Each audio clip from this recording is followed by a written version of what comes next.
Hello, and welcome to the West Branch kitchen for Flavor Bites. I'm Kendra, and today I'll be showing you how to make this delicious black bean burger and telling you about how you can use a good formula so that you can make whatever type of veggie burger you like. Let's go ahead and get started. So we use a formula because it helps us to customize our burgers and make it whatever we want. So you can mix and match different vegetables and add-ins, you can play around with the seasonings. It just makes life a lot easier.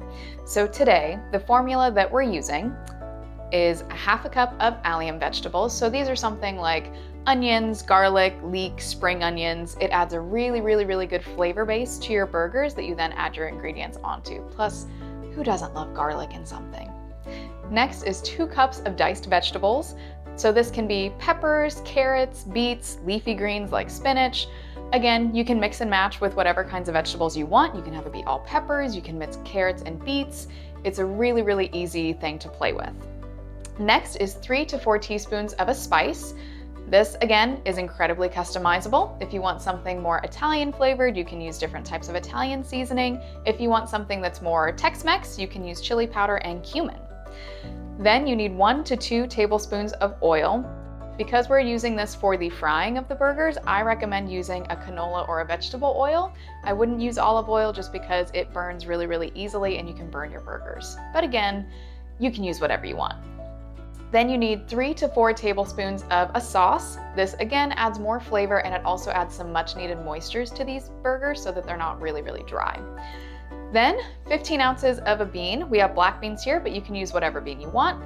White beans, kidney beans, chickpeas, everything is open to you. Then you need 1 cup of a binding ingredient, so something like breadcrumbs or oats or an egg. And then finally, a half a cup of a textured mix-in. So you can use nuts, you can use a type of cheese, really whatever you want to add some extra flavor and some extra texture. So for today, we're using a recipe from Serious Eats. That's where we got all of our ingredients today, which you can see in front of me. And we're gonna talk about these and how they relate to the formula that we just talked about. So for the allium vegetables, I've got 1 chopped yellow onion and about 3 cloves of minced garlic. For our vegetables, we have 1 chopped poblano pepper and 1 chipotle pepper in adobo sauce with about a teaspoon and a half of the sauce in with it. For our spices, we've got some salt and pepper.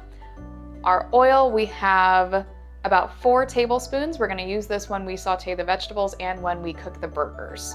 For our sauce, we have 2 tablespoons of mayonnaise plus that extra sauce from the adobo. We have 2 15-ounce cans of black beans. Now we have roasted these beans at about 350 for 20 minutes. This just helps with the texture later on, but it is an optional step. You don't have to do that. For our binder, we've got 3/4 of a cup of breadcrumbs and 1 egg. So we don't have a full cup of breadcrumbs because we're also using the egg to bind. And for our textured add-ins, we have about 3/4 of a cup of roasted cashews and some feta cheese. Remember, the formula is a guide and you can play around with the measurements and the ingredients as much as you want. So we don't quite have 2 cups of vegetables, but we do still have the flavor that those vegetables impart and the texture that they'll give us as well. So we do have some prep work that we need to do before we can start assembling our burgers. So first you need to chop up all your vegetables. So your onion, your garlic, your poblano, and your chipotle pepper.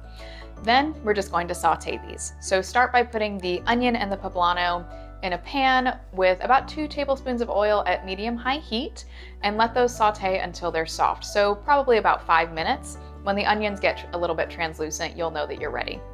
Then you're going to add your garlic and your chipotle pepper with the adobo sauce that it's in, and you're going to saute those until they're fragrant. So until your kitchen smells absolutely wonderful.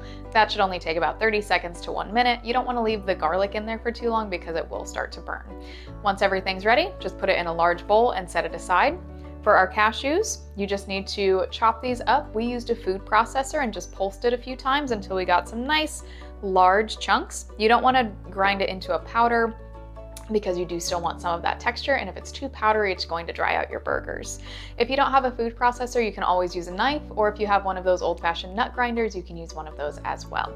So we have our vegetables ready to go. Now we need to process our beans and our cheese. So to do this, we're going to use a food processor.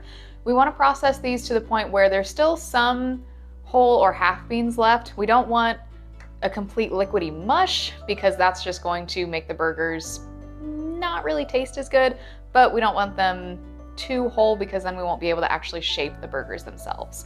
If you don't have a food processor, you can use a potato masher for this. It's just gonna take a little bit longer. So I've got my beans in here, and now we're going to add our cheese.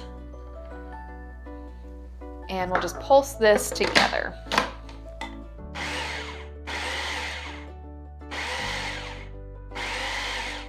So we have everything prepped. Now we're ready to actually start mixing and shaping our burgers. This part is really easy. We're just going to add everything to the bowl that our sauteed vegetables are in. Now, you want to make sure that your vegetables are nice and cool before you start adding things, especially the egg. If these are still hot, when you add the egg, it's just going to cook it. And then instead of acting like a binder, it's just going to scramble and it's not going to hold things together like it's supposed to. It's going to throw off the texture. Just let your vegetables cool. So we're gonna go ahead and add our bean and cheese mixture first. Try and get everything out of the food processor. Next, we're going to add our cashews, our mayonnaise, a bit of our salt and pepper, which I'm just gonna mix together in here and use just a few pinches of. Because remember, we do have the adobo seasoning in there, so you don't need to go super wild. But this is also a good opportunity to, if you wanted to add a little bit more flavor with it, you can add more seasoning. So you could do cumin and chili powder like I mentioned earlier. If you have like a cayenne pepper, you could add that if you wanted to. You can really, really play around with seasonings. That's what makes veggie burgers so versatile. Finally, we're going to do our breadcrumbs and our egg. We're going to mix these together until it's nice and combined. You can use your hands for this if you want to. Just make sure they're nice and clean. I'm just gonna go ahead and use this spoon, and then once everything is combined and you can see that it's starting to kind of stick together on itself, you can start shaping these into burger patties. So we're gonna shape these patties. To do this, we're just gonna grab a big handful and kind of roll it into a ball as best you can. It's going to stick to your hands a little bit. You can always oil your hands if you want to keep them a little bit more clean. But you're just gonna kind of pat it together into a nice little burger patty. You can make it thick or thin. If you make them a little bit thinner, they'll cook a little bit faster in the skillet. But it's very fast, it's very easy. If you have young kids at home, this is a good way to get them involved because they can help shape the burgers and they can kind of play with their food, which, you know, what kid doesn't like to play with their food? Our burger patties are ready. They look wonderful. So now we get to cook them. You can cook these a couple of different ways. So you can grill them, you can bake them, or you can cook them in a pan on the stovetop.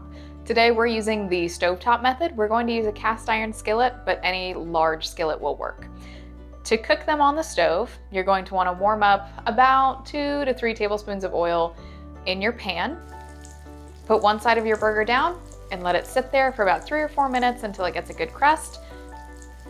Then slide your spatula underneath, flip it over, and let it cook for an additional 3 or 4 minutes on that other side until it's cooked through and it has a good crust on both sides. If you want to add cheese, you can add it after the first flip to help it melt a little bit more, or you can just add it when you're assembling your burger.